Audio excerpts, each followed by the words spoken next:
성경 말씀은 누가복음 13장 1절에서 9절까지 말씀입니다. 신약 성경 117쪽 전후로 있습니다. 누가복음 13장 1절에서 9절 말씀을 우리 한 목소리로 하나님의 말씀을 봉독하겠습니다. 그때 마침 두어 사람이 와서 빌라도가 어떤 갈리 사람들의 피를 그들의 제물에 섞은 일로 예수께 아뢰니 대답하여 이르시되 너희는 이 갈릴리 사람들이 이같이 해받음으로 다른 모든 갈릴리 사람보다 죄가 더 있는 줄 아느냐? 너희에게 이르노니 아니라 너희도 만일 회개하지 아니하면 다 이와 같이 망하리라. 또 실로암에서 망대가 무너져 치어 죽은 18사람이 예루살렘에 거한 다른 모든 사람보다 죄가 더 있는 줄 아느냐? 너희에게 이르노니 아니라 너희도 만일 회개하지 아니하면 다 이와 같이 망하리라.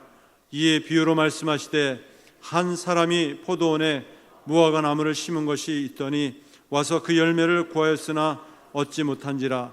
포도원 지기에게 이르되 내가 3년을 와서 이 무화과 나무에서 열매를 구하되 얻지 못하니 찍어버리라. 어찌 땅만 버리게 하겠느냐? 대답하여 이르되 주인이여 금년에도 그대로 두소서. 내가 두릅하고 거름을 줄이니 이후에 만일 열매가 열면 좋거니와 그렇지 않으면 찍어 버리소서 하였다 하시리라. 아멘. 천국의 비밀 6번째 시간입니다. 무화과 나무의 비유로 주의 말씀을 전하겠습니다. 예수님께서 이 땅에 오셔서 많은 말씀하셨지만 가장 중요한 메시지의 주제가 천국이었습니다. 죄인인 인간이 죄의 진노와 하나님의 심판을 받아 지옥 형벌을 받을 수밖에 없지만 어떻게 천국에 갈 수 있는가? 천국을 어떻게 들어갈 수 있는가? 또 천국을 가진 생명나무의 열매를 가진 성도는 어떻게 살아야 되는가? 우리에게 친히 예수님께서 말씀하셨습니다. 대단히 어려운 주제 아닙니까? 우리는 실제로 천국보다는 이 세상을 좋아합니다. 모든 삶의 무게가 이 세상에 있기 때문에 어떻게 하면 이 어렵고 힘든 세상을 좀 편하게 기쁘게 행복하게 살 수 있을까? 그렇지만 우리 인생의 가장 근원적인 질문이 바로 죄로부터 벗어나서 구원받아서 어떻게 천국에 갈 수 있는가? 여기에 대한 근원적인 질문입니다. 예수님께서는 이 천국에 대해서 비밀로 말씀하셨어요. 너무나도 어려운 주제이기 때문에 사람들이 알기가 어려워서 이 땅의 언어로 비유로 말씀하셨습니다. 어떤 때는 비유보다도 실질적인 사건을 예로 들면서 말씀하시기도 하셨어요. 바로 오늘 본 말씀이 그런 말씀입니다. 오늘 말씀은 누가복음에만 있는 말씀이에요. 예수님께서는 오늘 본문에 3가지 이야기를 하고 있습니다. 하나는 갈릴리 사람들의 죽음에 대해서, 또 하나는 실로암 망대가 무너진 사건에 대해서, 그리고 열매 맺지 못하는 무화과 나무에 대해서 3가지 이야기를 하는 것 같지만 한 가지 동일한 주제를 가지고 말씀하시는 거예요. 이것은 믿지 않는 불신자들에게는 하나의 회개의 경고를 두고 있고요.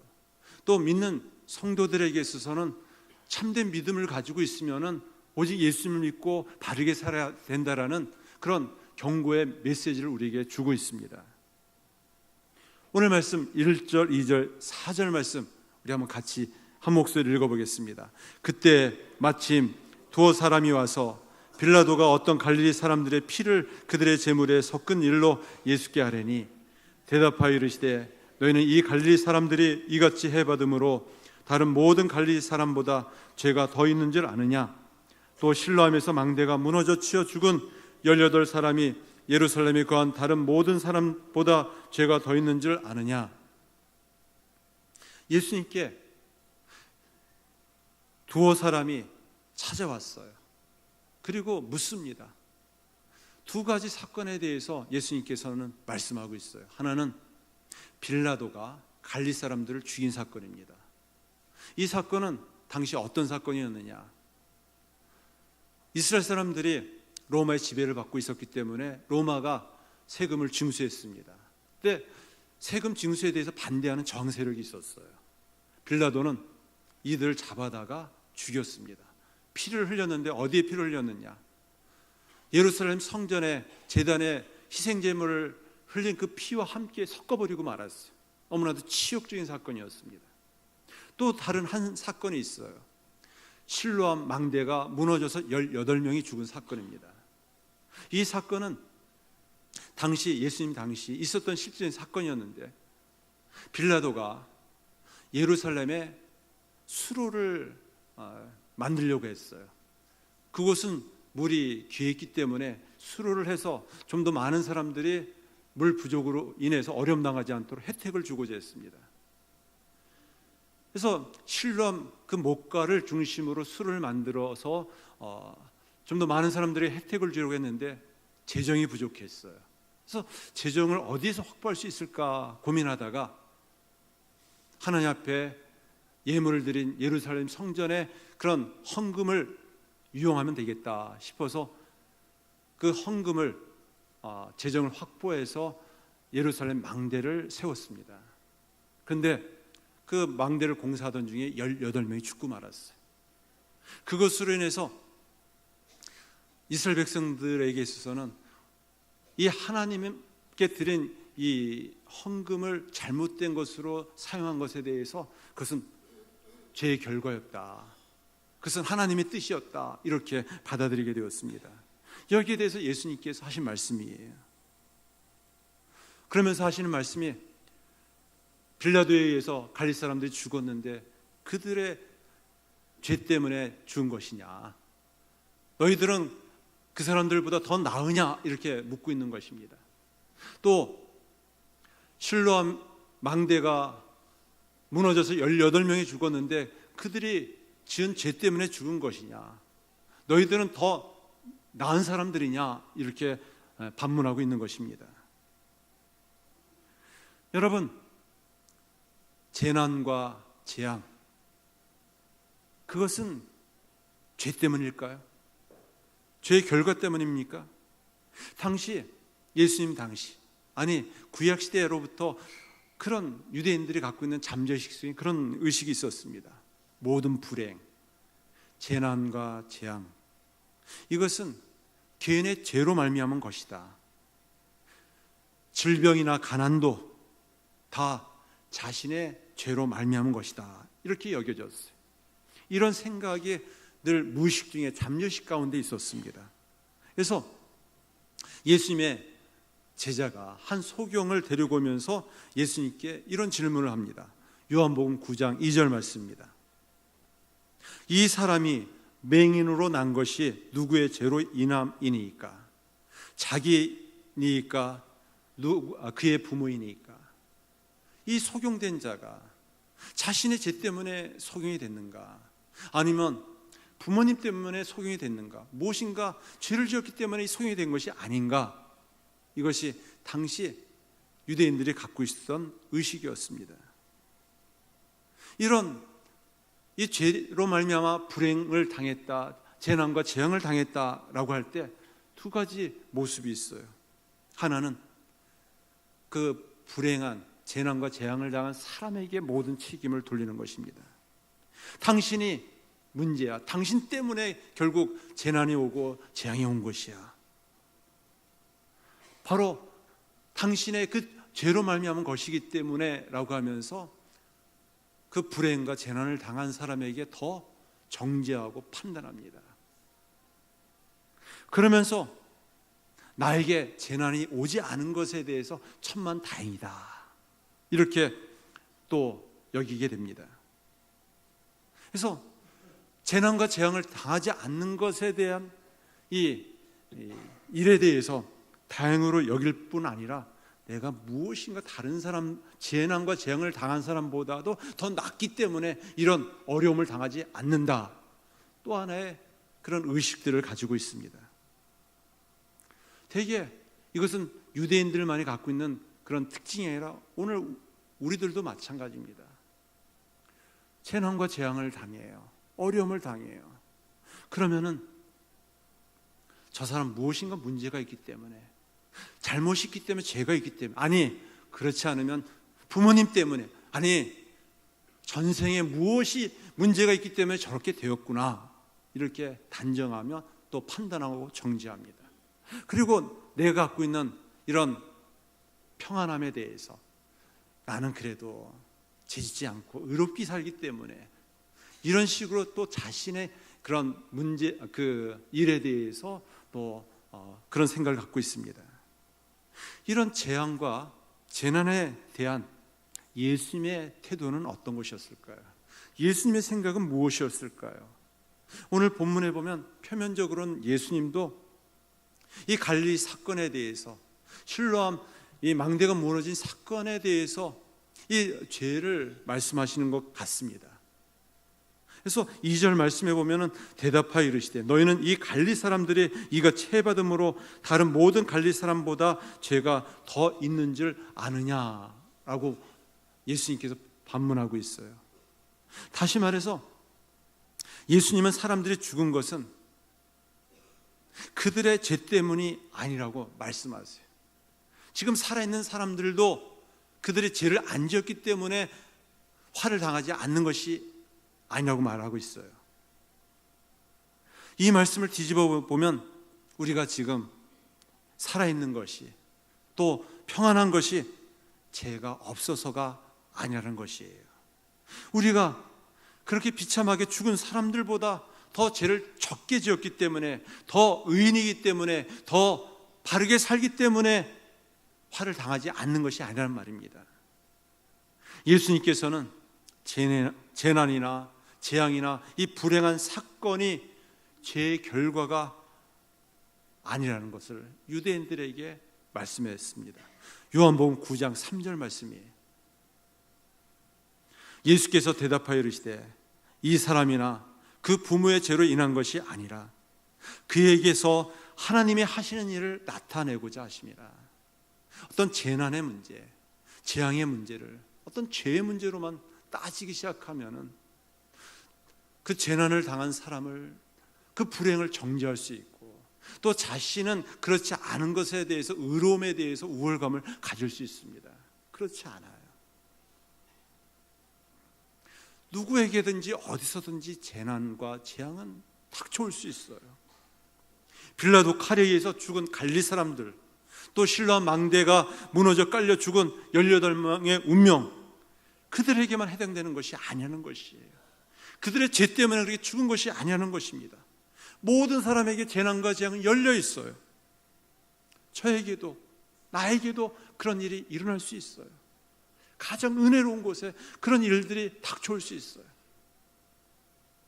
지난 3월 달에 성지순례를 2박 13일 일정 동안 우리 성도들을 데리고 은혜롭게 잘 다녀왔어요. 너무 은혜로웠어요. 근데 얼마 지나지 않아서 제 아내가 막 열이 나기 시작하는 것이에요. 그래서 감기 몸살인 줄 알고서 동네 의원에 갔더니 심상치가 않다고 더 큰 병원에 가보라는 것이, 경북대 병원에 119 구급대로 이송해서 갔어요. 알고 보니까 어떤 의심을 하느냐, 이 중동에서 왔기 때문에 메르스 환자가 아닌가, 이 증세가 나타나서 거기에 대해서 시험하기 위해서 격리했어요. 불안하더라고요. 이 일들이 메르스 증상 확진 환자로 판정나게 될 경우에 교회가 얼마나 어려울까. 왜 나에게 이런 일이 일어났을까? 내가 무슨 일 때문에 이런 일을 당해야만 할까? 이렇게 생각되더라고요. 그렇게 은혜로운 가운데서 믿음으로 돌아오게 되었는데 그런 일을 당하고 말았어요. 우리가 재난을, 재앙을, 사고와 사건을 당하고 싶은 사람이 어디 있겠습니까? 불행과 어려움을 당하고 싶은 사람이 어디 있겠습니까? 근데 아무 때나 누구에게든지 어디서나 닥쳐와요. 피할 수가 없습니다. 누구도 피할 수가 없다라는 것이에요. 빌라도 칼에 죽은 갈릴리 사람들이나 실로암 망대에 깔린 사람들이나 조금 더 일찍 죽은 것입니다. 이 소식을 접하는, 이 소식을 전하는 사람들은 약간 뒤에 죽을 사람들에 불과해요. 어떤 사람은 사고로 죽을 수 있습니다. 어떤 사람은 병들어 늙어서 병실에서 죽을 수 있습니다. 좀 더 재앙과 재난을 겪지 않고 죽는 사람이 있는가 하면 백수를 누리고 또 그 이상을 누리며 또 이 땅 가운데 살다가 그 인생의 종말을 맞이할 수 있습니다. 재난, 재앙, 죽음, 이것은 피할 수가 없는 것이에요. 인간이 갖고 있는 가장 본질적인 실존적인 문제입니다. 아무도 여기에서 벗어날 수가 없어요. 지난 토요일 임종희 교사님이 새벽 기도에서 말씀을 전하는데 제가 은혜를 많이 받았어요. 한마디 메시지 속에서 우리 인생이란 무엇인가? 죽음을 향해 달려가는 삶이다 라는 말씀이었어요. 우리는 날마다 시시각각으로 죽음을 향해서 달려가는 길이 인생이라는 것입니다. 우리는 이것을 피할 수가 없어요. 깊고 어두운 터널에 들어갈 뿐입니다. 이 죄에 대한 심각성, 이 죄에 대한 이 죽음의 형벌을 피할 수가 없다는 것이 오늘 본문의 메시지예요. 장차 임할 하나님의 진노와 심판을 경고하고 있어요. 이미 죽은 사람을 통해서 예수님께서는 경고하고 있어요. 그러면서 3절과 5절 말씀에 무엇이라고 얘기하는가? 너희에게 이르노니 아니라 너희도 만일 회개하지 아니하면 다 이와 같이 망하리라. 너희에게 이르노니 아니라 너희도 만일 회개하지 아니하면 다 이와 같이 망하리라. 다른 사람의 불행과 재난을 정죄하거나 판단하는 것이 아니라 그것을 거울로 삼아 자신을 성찰하는 것이에요. 내가 하나님 앞에 돌이킬 것이 없는가 회개하는 것입니다. 예수님은 두 번이나 너희가 만일 회개하지 아니하면 다 이와 같이 망하리라. 이미 죽은 사람을 통해서 너희들은 무엇이라고 얘기할 수 있는가? 너희들이 더 나은 것은 없다. 너희가 의인이라서 이렇게 사는 것이 아니라 너희들도 여전히 죄 가운데 빠져 있기 때문에 죄의 진노와 심판을 받을 수밖에 없는 죄인이라는 것을 경고하고 있는 것이에요. 죄를 적게 짓거나 더 의인이라서 화를 모면한 것이 아닙니다. 우리는 이 메시지를 통해서 우리가 받을 수 있는 교훈이 있어요. 다른 사람의 불행을 나의 행복으로 삼아서는 안 됩니다. 다른 사람의 재난을 당하고 어려움을 당하면 같이 아파하고 같이 울어주고 같이 걱정해 줄 수 있는 그런 사람이 되어야 돼요. 다른 사람들이 그렇게 재난을 당하고 어려움을 당했는데 그것을 방관자로 무책임하게 너무 쉬운 얘기로 무엇인가 문제가 있기 때문에, 무엇인가 잘못이 있기 때문에, 죄를 지었기 때문에, 전생에 무엇이 문제가 있기 때문에 그런 식으로 정죄하고 판단해서는 안 된다는 것이에요. 또 다른 사람의 불행을 나의 의로움으로 삼아서는 안 됩니다. 나는 뭔가 저 사람보다 더 낫기 때문에, 더 착하기 때문에, 의롭게 살았기 때문에, 믿음을 가지고 살았기 때문에 다른 사람의 불행을 자신의 의로움으로 또 자랑해서는 안 됩니다. 다른 사람의 불행을 보거든 자신을 살펴야 돼요. 나도 그럴 수도 있다. 내가 죄를 짓지 않아서가 아니라, 내가 의로워서가 아니라 나도 똑같은 사람이지만 하나님께서 나를 긍휼히 여기셨기 때문이다. 하나님께서 나를 자비를 내려주셨기 때문에 여전히 화를 모면하고 재난과 재앙을 피할 수 있는 것이 아닌가, 그렇게 받아들이는 것이에요. 그러면서 제발 정신을 차리는 것입니다. 나도 돌이키지 않으면은, 나도 하나님의 긍휼과 자비가 없으면 망할 수 있다, 죽을 수 있다라는 것을 깨닫는 것이에요. 지난 금요일 추석 명절을 앞두고 부활동산에서 예배를 드렸어요. 우리 교회 가장 아픈 슬픔은 2000년도예요. 16분의 함께 했었던 믿음의 성도들이 교통사고로 소천하셨어요. 지난 18년 동안 얼마나 마음을 쓸어내리고 그 아픔 속에 있는 성도들이 있는지 얼마나 가슴이 아픈지 모릅니다. 거기다 그분들을 기리며 또 앞으로 묻힐 분들을 위해서 기념비를 세웠어요.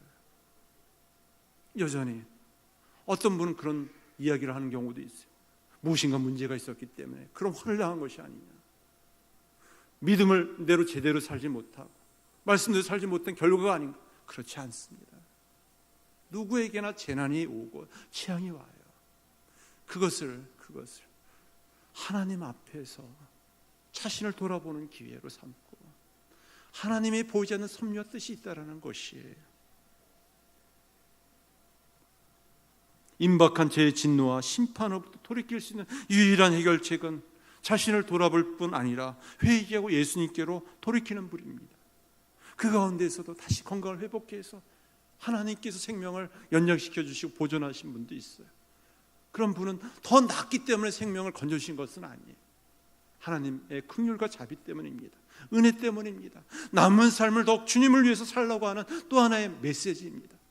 또 그것을 바라보는 우리조차도 화를 당하고 어려움을 당한 분들을 향해서 같은 마음을 가지고 울어주면서 내가 당해야 될 화였지만 대신 당해준 것에 대해서 가슴 아파하면서 내가 더 정신을 차려서 믿음을 가지고 바르게 살아야 되겠다고 다시 한번 자극하고 돌이키고 또 주님께로 돌아서는 그런 회개의 모습이 있을 때 우리가 진정 그 의미와 가치를 발견할 수 있습니다. 늘 사람들은 세상의 무게 때문에 현실에만 늘 눈이 어두워져 있어요. 우리는 실시간으로 시시각각으로 마지막을 향해 달려가고 있습니다. 우리 주님께서는 그런 우리들을 향해서 열매가 없으면 다 찍어 버릴 것이라고 말씀하고 있어요. 6절, 7절, 8절, 9절 우리에게 말씀하고 있습니다. 우리 한번 같이 한 목소리 읽어보겠습니다. 이에 비유로 말씀하시되 한 사람이 포도원에 무화과 나무를 심은 것이 있더니 와서 그 열매를 구하였으나 얻지 못한지라. 포도원지기에게 이르되 내가 3년을 와서 이 무화과 나무에서 열매를 구하되 얻지 못하니 찍어 버리라. 어찌 땅만 버리게 하겠느냐. 대답하여 이르되 주인이여 금년에도 그대로 두소서. 내가 두루 파고 거름을 줄이니 이후에 만일 열매가 열면 좋거니와 그렇지 않으면 찍어 버리소서 하였다 하시니라. 예수님께서는 좀 더 알기 쉬운 비유로 말씀하셨어요. 열매 맺지 못하는 무화과 나무를 비유로 들면서 말씀하셨어요. 여기서 무화과 나무는 무엇을 상징할까요? 이것은 전통적으로 구약시대로부터 내려오는 이스라엘을 상징하고 있어요. 유대인들의 그런 운명을 상징하고 있습니다. 다시 말해서 하나님께 택한 백성들이에요. 그러나 껍데기는 하나님의 선미라고 얘기하지만 그 안에 생명의 열매가 없었어요. 믿음이 없었어요. 믿는다라고 겉으로는 행동으로 나타난 것은 있었지만 자신의 제 심각성을 깨닫고 하나님을 찾고 구하며 이 땅에 오신 예수님을 믿지 않았어요. 받아들이지 않았습니다. 그들의 마지막 종말은 멸망이에요. 열매가 없는 무화과 나무와 같다라는 것이에요. 오늘 말씀에 보면은 7절 말씀에 보면은 포도원 지기에게 이르되 내가 3년을 와서 무화과 나무에서 열매를 구하되 얻지 못하니. 본문에서 3년이라고 얘기하지만 정확하게 따지면 7년이에요. 무화과 나무가 4년째 열매를 맺습니다. 그리고 해마다 3년 동안 기다렸어요. 한 해, 두 해, 3해 기다릴 만큼 기다렸어요. 7년은 되는데도 열매를 맺지 못하는 것이에요. 그래서 이 열매는 오히려 이 무화과는 주변에 있는 무화과 나무의 성장을 방해할 수 있기 때문에 찍어버릴 수밖에 없었어요.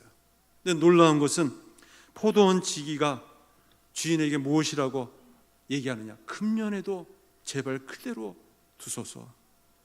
내가 두루 파고 거름을 줄이니. 한 해만 더 기다려달라는 것이에요.